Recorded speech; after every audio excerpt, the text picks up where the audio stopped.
Documento 46. A sede central do sistema local. Jerusalém. A sede central de Satânia. É um tipo comum de capital de sistema I. A parte as inúmeras irregularidades ocasionadas pela rebelião de Lúcifer e pela auto-outorga de Michael em Urântia. É uma esfera típica entre as congêneres. O vosso sistema local tem passado por algumas experiências tempestuosas, mas, no momento atual, está sendo administrado eficientemente e, à medida que as idades passam, os resultados da desarmonia vão sendo erradicados vagarosa mas eficazmente. A ordem e a boa vontade estão sendo restauradas e as condições em Jerusalém aproximam-se cada vez mais do status celeste das vossas tradições, pois a sede central do sistema é verdadeiramente o céu visualizado pela maioria dos crentes religiosos do século XX. 1. Aspectos físicos de Jerusalém. Jerusalém é dividida em 1000 setores latitudinais e em 10.000 zonas longitudinais. Essa esfera tem 7 capitais maiores e 70 centros administrativos menores. As 7 capitais seccionais dedicam-se a diversas atividades, e o soberano do sistema está presente uma vez por ano, ao menos, em cada uma delas. O quilômetro padrão de Jerusalém é equivalente a cerca de 11 quilômetros de Urântia. O peso padrão, o gradante, é estabelecido por meio do sistema decimal a partir do ultimatum maduro e representa quase exatamente 280 gramas do vosso peso. O dia de Satânia iguala-se a 3 dias do tempo de Urântia, menos 1 hora, 4 minutos e 15 segundos. Este sendo o tempo da rotação de Jerusalém em torno do próprio eixo. O ano do sistema consiste de 100 dias de Jerusalém. O tempo do sistema é teledifundido pelos mestres cronodecas. A energia de Jerusalém é controlada de um modo magnífico e circula em torno da esfera em canais,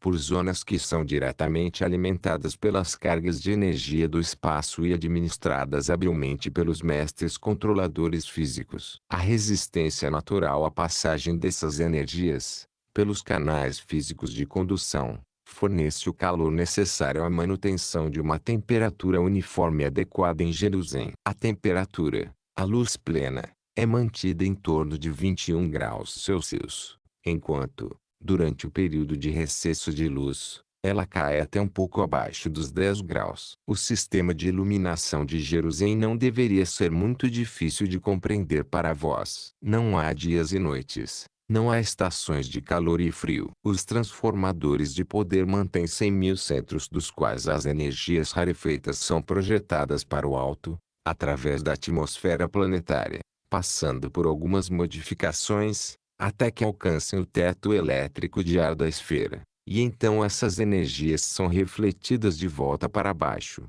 na forma de uma luz suave, filtrada e uniforme, com a mesma intensidade, aproximadamente, da luz do sol em Urântia, quando o sol está brilhando, às 10 horas da manhã. Sob essas condições de iluminação, os raios de luz não parecem vir de um único ponto, eles filtram-se no céu, emanando igualmente de todas as direções do espaço. Essa luz é muito semelhante à luz natural do Sol, exceto pelo fato de que contém muito menos calor. Por isso é que se sabe que esses mundos sedes centrais não são luminosos no espaço. Ainda que Jerusalém estivesse muito próxima de Urântia, não seria visível. Os gases que refletem essas energias de luz, da ionosfera superior de Jerusalém, de volta para o chão, são muito similares àqueles das camadas superiores de ar em Urântia, que são responsáveis pelos fenômenos da aurora boreal das vossas chamadas luzes setentrionais,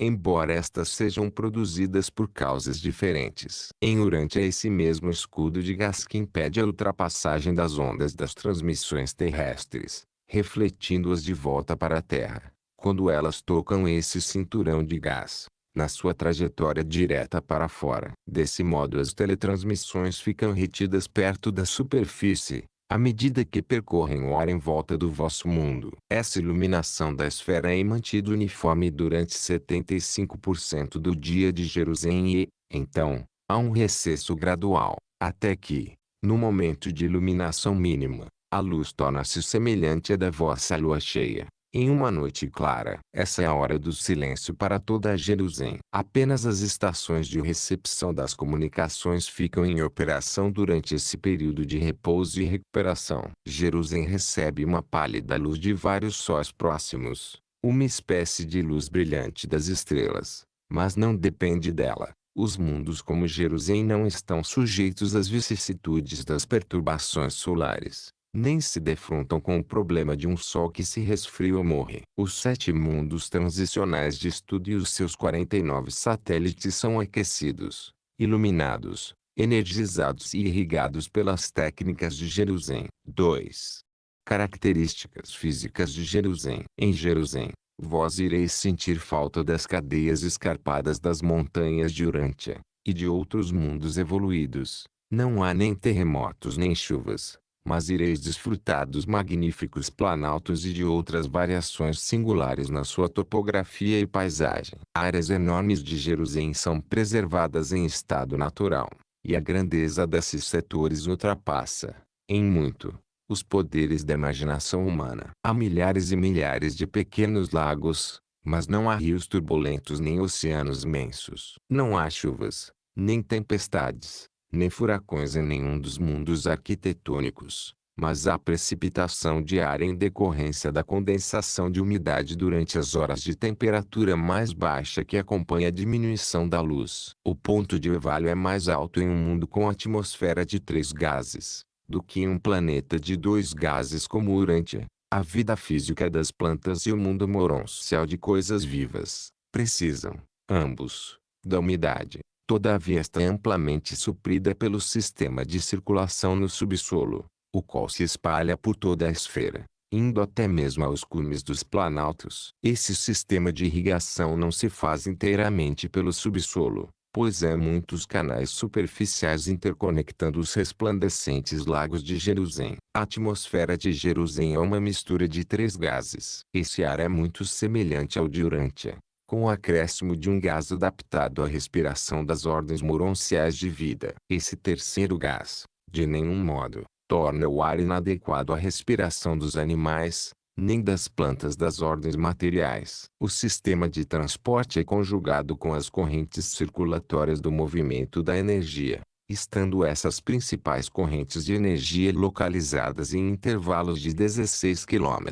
Por meio de ajustes dos mecanismos físicos, os seres materiais do planeta podem deslocar-se a uma velocidade que varia de 300 a 800 km por hora. Os pássaros de transporte voam a uma velocidade de cerca de 160 km por hora. Os mecanismos aéreos dos filhos materiais viajam a uma velocidade de 800 km por hora. Os seres materiais e os seres na sua primeira fase moroncial devem utilizar esses meios mecânicos de transporte, mas as personalidades espirituais deslocam-se por ligação com as forças superiores e as fontes espirituais de energia. Jerusalém e os seus mundos interligados são dotados com as 10 divisões padronizadas de vida física, características das esferas arquitetônicas de Nebadon. E, como não há evolução orgânica em Jerusalém, não há formas conflitantes de vida, nenhuma luta pela existência, nenhuma sobrevivência dos mais aptos. Há, antes, uma adaptação criativa que o deixa antever a beleza, a harmonia e a perfeição dos mundos eternos do universo central e divino. E, em toda essa perfeição criativa, está o entrelaçamento mais surpreendente das vidas físicas e moronciais, artisticamente realçadas pelos artesãos celestes e pelos seus afins. Jerusalém, de fato, é como um antegozo da glória e grandeza paradisíacas. Mas vós não podeis jamais esperar ter uma ideia adequada desses gloriosos mundos arquitetônicos por meio de qualquer tentativa de descrição. Tampouco há que possa ser comparado com qualquer coisa do vosso mundo e, também, as coisas de Jerusalém transcendem tanto as coisas de Urântia que uma comparação ficaria quase grotesca. Antes de chegardes de fato em Jerusalém, dificilmente podereis ter uma concepção verdadeira dos mundos celestes, mas isto não está tão longe no tempo futuro, quando a vossa próxima experiência na capital do sistema será comparada à vossa chegada futura em esferas ainda mais remotas de aperfeiçoamento do universo. do superuniverso e de Avona. O setor industrial e os laboratórios de Jerusalém são um domínio amplo que os urantianos dificilmente iriam reconhecer, pois não tem nenhuma chaminé expelindo fumaça. Contudo, há uma intrincada economia material associada a esses mundos especiais, e há uma perfeição de técnica mecânica e realização física que iria assombrar e maravilhar até mesmo os vossos químicos e inventores mais experientes. Parai para considerar que esse primeiro mundo de retenção, na jornada até o paraíso, é muito mais material do que espiritual. Na vossa estada em Jerusalém e nos seus mundos de transição, vós estáis muito mais próximos da vossa vida terrestre de coisas materiais do que na vossa vida futura de avanço na existência espiritual. O Monte Seraf é o ponto mais elevado em Jerusalém, com quase 4.500 metros de altitude, e é o ponto de partida de todos os serafins de transporte. Inúmeros desenvolvimentos mecânicos são utilizados com o fito de prover a energia inicial para escapar da gravidade do planeta e vencer a resistência do ar. Um transporte seráfico parte a cada 3 segundos do tempo durante o período iluminado, algumas vezes invadindo as horas de pouca iluminação. Os transportadores levantam voo a uma velocidade de 40 km por segundo do tempo durante, e não atingem a velocidade padrão até que estejam a uma distância de 3.200 km de Jerusalém. Os transportes chegam ao campo de cristal, o chamado Mar de Vidro. Em torno dessa área estão as estações de recepção para as várias ordens de seres que atravessam o espaço por meio do transporte seráfico. Perto da estação de recepção polar de cristal, para os estudantes visitantes, vós podeis subir ao observatório aperolado e avistar um mapa imenso, em relevo, de todo o planeta sede central. 3. As transmissões de Jerusalém. As teletransmissões do superuniverso e do paraíso Avona são recebidas em Jerusalém, na ligação com Salvington, por uma técnica que envolve o cristal polar, o mar de vidro. Além dos dispositivos de recepção das comunicações vindas de fora de Nebadon, há 3 grupos distintos de estações receptoras. Esses grupos separados e tricirculares de estações estão ajustados para receber as transmissões dos mundos locais, das sedes centrais das constelações e da capital do universo local. Todas essas mensagens são expostas automaticamente, de um modo tal que sejam discerníveis por todos os tipos de seres presentes ao anfiteatro central das difusões. Entre todas as ocupações de um mortal ascendente em Jerusalém, nenhuma é mais atraente e absorvente do que escutar a corrente sem fim de informes espaciais do universo. Essa estação de recepção e de transmissões em Jerusalém está circundada por um enorme anfiteatro, construído de materiais cintilantes totalmente desconhecidos em Urântia, e onde se sentam mais de 5 bilhões de seres, materiais e moronciais, além de acomodar inúmeras personalidades espirituais. A diversão favorita de toda a Jerusalém é passar o tempo de lazer na estação difusora, para ficar sabendo sobre as condições de bem-estar e o estado geral das coisas no universo. E essa é a única atividade planetária que não fica reduzida, durante o recesso de luz. Nesse anfiteatro de recepção das teledifusões, as mensagens de Salvington chegam continuamente. A palavra dos pais altíssimos das constelações, vinda de Edentia,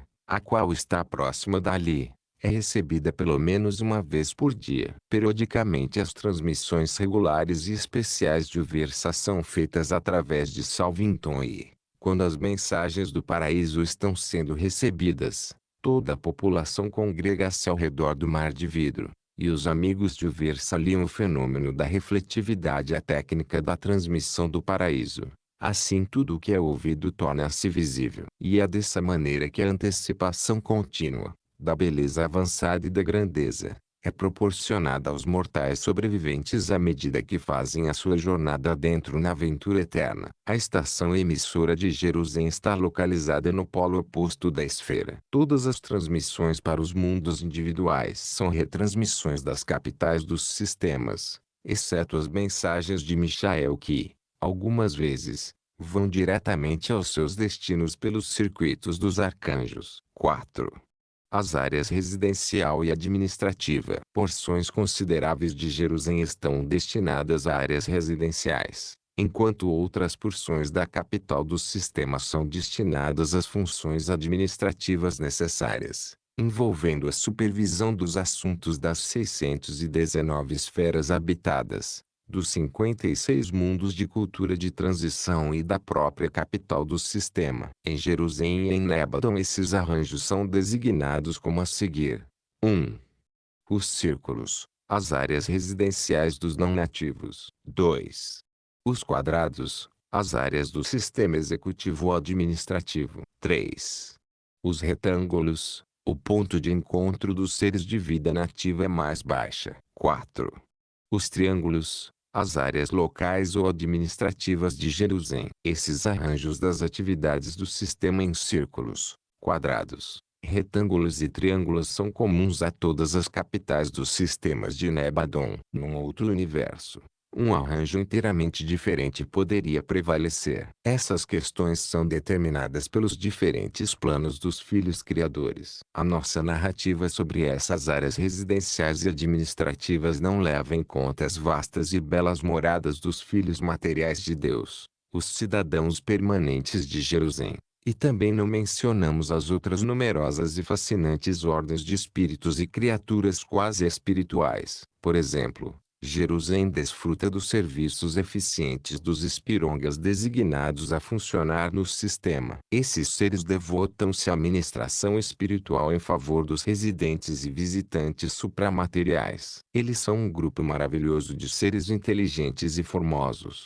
e são mesmo servidores de transição das criaturas moronciais mais elevadas, dos ajudantes moronciais que trabalham para a manutenção e o embelezamento de todas as criações moronciais. Eles são, em Jerusalém, o que as criaturas intermediárias são em Urântia, ajudantes intermediários, funcionando entre o material e o espiritual. As capitais dos sistemas são singulares, como únicos mundos que exibem quase perfeitamente todas as três fases da existência no universo: a material, a moroncial e a espiritual. Quer sejais uma personalidade material, moroncial ou espiritual, vos sentireis em casa, em Jerusalém, e é assim que se sentem também os seres combinados, entre os quais as criaturas intermediárias e os filhos materiais. Jerusalém tem grandes edifícios, tanto do tipo material quanto moroncial, e a ornamentação das zonas puramente espirituais é não menos refinada e abundante. Tivesse eu palavras para dizer-vos das contrapartes moronciais do maravilhoso equipamento físico de Jerusalém. Se apenas pudesse eu dar prosseguimento à descrição da grandeza sublime e da sutileza de perfeição dos dispositivos espirituais desse mundo sede central. O vosso conceito mais imaginativo da perfeição, beleza e plenitude, em matéria de instalações, dificilmente aproximar-se-ia dessa grandeza. E Jerusalém é apenas o primeiro patamar no caminho até a superna perfeição da beleza do paraíso. 5. Os círculos de Jerusalém. As reservas residenciais destinadas aos grupos maiores de vida do universo são chamadas círculos de Jerusalém. Esses agrupamentos de círculos, mencionados nessas narrativas, são os seguintes: 1. Os círculos dos filhos de Deus. 2. Os círculos dos anjos e espíritos mais elevados. 3. Os círculos dos auxiliares universais, incluindo os dos filhos trinitarizados pelas criaturas, não designados aos filhos instrutores da Trindade. 4. Os círculos dos mestres controladores físicos. 5. Os círculos dos mortais ascendentes designados para ali, incluindo as criaturas intermediárias. 6. Os círculos das colônias de Cortésia. 7. Os círculos dos corpos da finalidade. Cada um desses agrupamentos de residentes consiste de 7 círculos concêntricos e sucessivamente elevados. Todos são construídos ao longo das mesmas linhas, mas em tamanhos diferentes e modelados em materiais diferentes. São todos contornados por cercas de grande extensão, que se elevam formando imensos passeios que rodeiam internamente cada grupo de 7 círculos concêntricos. 1.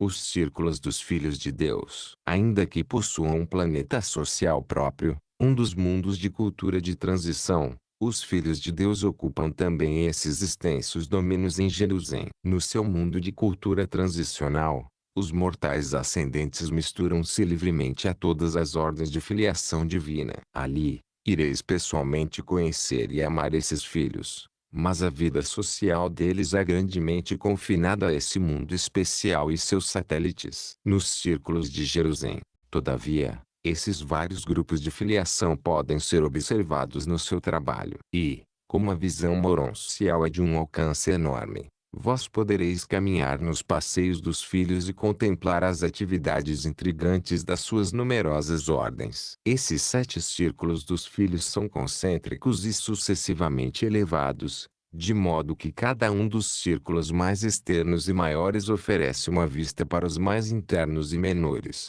cada um sendo cercado por um muro que constitui um passeio público. Esses muros, construídos de gemas de cristal de brilho cintilante, são suficientemente altos para que todos possam contemplar todos os seus círculos residenciais respectivos. Os muitos portões, de 50 a 150 mil, que dão entrada a cada um desses muros, são de uma só peça de cristal aperolado. O primeiro círculo do domínio dos filhos está ocupado pelos filhos magisteriais e suas assessorias pessoais. Nele estão centrados todos os planos e atividades imediatas dos serviços de auto-outorga e de juízo de tais filhos jurídicos. Também é por meio desse centro que os avonais do sistema mantêm contato com o universo. O segundo círculo é ocupado pelos filhos instrutores da Trindade. Nesse domínio sagrado, os diainais e os seus colaboradores dão prosseguimento ao aperfeiçoamento dos filhos instrutores primários recém-chegados. E, em todo esse trabalho, eles são assistidos de modo competente por uma divisão de alguns coordenados dos brilhantes estrelas vespertinas. Os filhos trinitarizados por criaturas ocupam um setor do círculo dos diainais. Os filhos instrutores da Trindade estão muito próximos de serem os representantes pessoais do Pai Universal, em um sistema local, visto que são seres originários da Trindade. Esse segundo círculo é um domínio de extraordinário interesse para todos os povos de Jerusalém. O terceiro círculo é dedicado aos Melquisedeques. Nele, os chefes do sistema residem e supervisionam as atividades quase infindáveis desses filhos versáteis. Do primeiro dos mundos das mansões em diante, durante toda a carreira dos mortais ascendentes em Jerusalém, os Melquisedeques são pais adotivos e conselheiros sempre presentes. Não seria impróprio dizer que são a influência predominante em Jerusalém, à parte as atividades sempre presentes dos filhos e filhas materiais. O quarto círculo é o lar dos Vorondadeques e de todas as outras ordens dos filhos visitantes e observadores que não têm moradia prevista em outro lugar. Os pais altíssimos das constelações têm a sua morada nesse círculo, quando em visitas de inspeção ao sistema local. Os perfeccionadores da sabedoria, os conselheiros divinos e os censores universais residem todos nesse círculo, quando em missão no sistema. O quinto círculo é a morada dos Lenorandeques, a ordem de filiação dos soberanos de sistemas e príncipes planetários. Os 3 grupos tornam-se um único, quando estão em casa, nesse domínio. Os filhos das reservas do sistema são mantidos nesse círculo, enquanto o soberano do sistema tem um templo situado no centro do grupo das estruturas de governo, na colina da administração. O sexto círculo é o local de permanência dos portadores da vida do sistema. As ordens desses filhos reúnem-se ali, e dali partem para os seus compromissos nos mundos. O sétimo círculo é o ponto de encontro dos filhos ascendentes, os mortais designados que podem estar temporariamente funcionando nas sedes centrais dos sistemas junto com os seus consortes seráficos. Os ex-mortais de status mais elevado que o de cidadãos de Jerusalém, e abaixo dos finalitores, são considerados como pertencentes ao grupo, tendo a sua sede central nesse círculo. Essas reservas circulares dos filhos ocupam uma enorme área, e até 1900 anos atrás existia um grande espaço aberto no seu centro. Essa região central agora é ocupada pelo Memorial de Michael, terminado há cerca de 500 anos. Há 495 anos, quando esse templo lhe foi dedicado, Michael esteve presente pessoalmente ali, E toda Jerusalém ouviu a história comovente da auto-outorga do filho mestre em Urântia, o mais insignificante dos planetas de Satânia. O memorial de Michael agora é o centro de todas as atividades abrangidas pela direção modificada do sistema, ocasionadas pela auto-outorga de Michael, incluindo a maior parte das atividades mais recentemente transferidas de Salvington. A assessoria do memorial consiste de mais de 1 milhão de personalidades. 2. Os Círculos dos Anjos, como a área residencial dos filhos. Estes círculos dos anjos consistem em 7 círculos concêntricos e sucessivamente elevados, cada um dominando as áreas internas. O primeiro círculo dos anjos é ocupado pelas mais altas personalidades do Espírito Infinito, que podem estar estacionadas no mundo sede central, os mensageiros solitários e os seus colaboradores. O segundo círculo é dedicado às hostes de mensageiros, conselheiros técnicos, companheiros, inspetores e registradores, quando estes, porventura, de tempos em tempos, estiverem atuando em Jerusalém. O terceiro círculo é ocupado pelos espíritos ministradores das ordens e agrupamentos mais elevados. O quarto círculo é ocupado pelos serafins administradores, e os serafins que servem em um sistema local, como de Satânia. São uma inumerável hoste de anjos. O quinto círculo é ocupado pelos serafins planetários, enquanto o sexto é a casa dos ministros de transição. O sétimo círculo é a esfera de permanência de algumas ordens não reveladas de serafins. Os registradores de todos esses grupos de anjos não permanecem com os seus companheiros, tendo seus domicílios no Templo dos Registros de Jerusalém. Todos os registros são preservados em triplicata, nessa sala tríplice de arquivos, na sede central de um sistema. Os arquivos são sempre preservados nas formas material, moroncial e espiritual. Esses 7 círculos estão rodeados pelo panorama de exibição de Jerusalém, que tem 8.000 quilômetros de circunferência, onde se apresenta o status do avanço dos mundos povoados de Satânia, e é constantemente revisto de modo a representar com exatidão as condições atualizadas de cada planeta, individualmente. Não duvido que esse imenso passeio, dominando os círculos dos anjos, seja a primeira vista de Jerusalém a chamar a vossa atenção, quando vos for permitido um lazer mais prolongado nas vossas visitas iniciais. Essas exibições ficam a cargo dos nativos de Jerusalém, mas eles são ajudados pelos seres ascendentes dos vários mundos de Satânia, que estão de permanência em Jerusalém, a caminho de Edentia. A descrição das condições planetárias e do progresso nos mundos é efetuada por muitos métodos, alguns conhecidos por vós, mas a maioria é por meio de técnicas desconhecidas em Urântia. Essas exposições ocupam a borda exterior dessa vasta muralha. O restante do passeio é quase inteiramente aberto, sendo alto e magnificamente decorado. 3. Os círculos dos ajudantes do universo contêm a sede central dos estrelas vespertinos situada no enorme espaço central. Aqui está localizada a sede central de Galantia, o comandante adjunto desse grupo poderoso de superanjos, e que foi o primeiro, de todos os estrelas vespertinos ascendentes, a receber uma missão. Esse é um dos mais magníficos de todos os setores administrativos de Jerusalém, ainda que esteja entre as construções mais recentes. Esse centro tem 80 quilômetros de diâmetro. A sede central de Galantia é um cristal monoliticamente fundido, totalmente transparente. Esses cristais material moronciais são grandemente apreciados tanto pelos seres moronciais quanto pelos materiais. Os estrelas vespertinos criados como tais exercem a sua influência em toda Jerusalém, sendo possuidores de grandes atributos extrapessoais. Todo esse mundo adquiriu um aroma espiritual desde que muitas das suas atividades foram transferidas de Salvington para cá. 4. Os círculos dos mestres controladores físicos. As várias ordens de mestres controladores físicos estão concentricamente arranjadas em torno do grande templo do poder, onde o dirigente máximo do poder preside o sistema, em associação com o dirigente dos supervisores do poder moroncial. Esse templo do poder é um dos 2 setores em Jerusalém ao qual os mortais ascendentes e as criaturas intermediárias não têm acesso permitido. O outro é o setor desmaterializante, Na área dos filhos materiais, uma série de laboratórios onde os serafins de transporte transformam os seres materiais em um estado muito próximo daquele da ordem moroncial de existência. 5.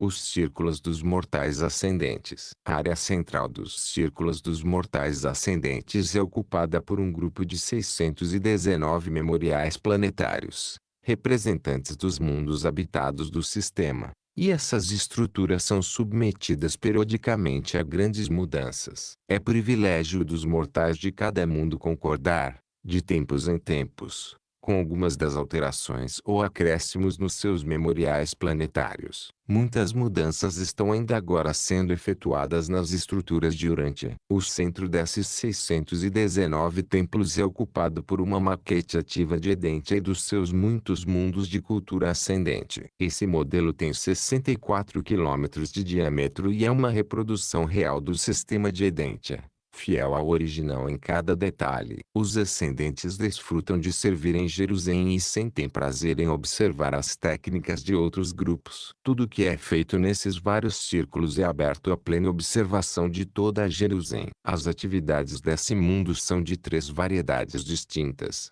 trabalho, progressão e divertimento. Colocado de outro modo, são serviço, estudo e relaxamento. As atividades compostas consistem de relações sociais, entretenimento grupal e adoração divina. Há um grande valor educacional no congraçamento entre os diversos grupos de personalidades, ordens muito diferentes daquela dos vossos próprios companheiros. 6.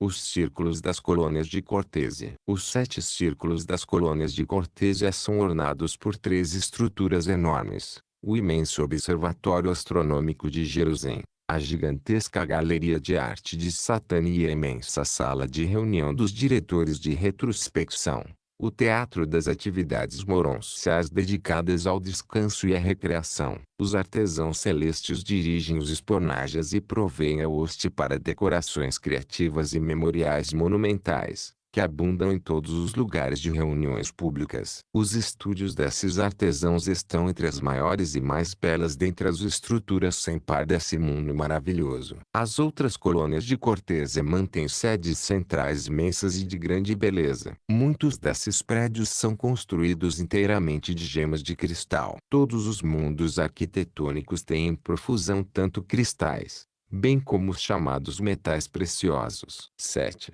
Os círculos dos finalitores apresentam uma estrutura singular no centro. E esse mesmo templo vazio encontrado em todos os mundos sedes centrais dos sistemas de Nebadon. Esse edifício em Jerusalém está selado com a insígnia de Michael e traz esta inscrição: ainda não consagrado ao 7º estágio do Espírito, ao compromisso eterno. Gabriel colocou o selo nesse templo de mistério, e ninguém, a não ser Michael, pode ou deve romper o selo da soberania, afixado pelo brilhante estrela matutino. Algum dia vós contemplareis esse templo silencioso, ainda que não possais penetrar o seu mistério. Outros círculos de Jerusalém. Além desses círculos residenciais, em Jerusalém há inúmeras outras moradas designadas de modo especial. 6.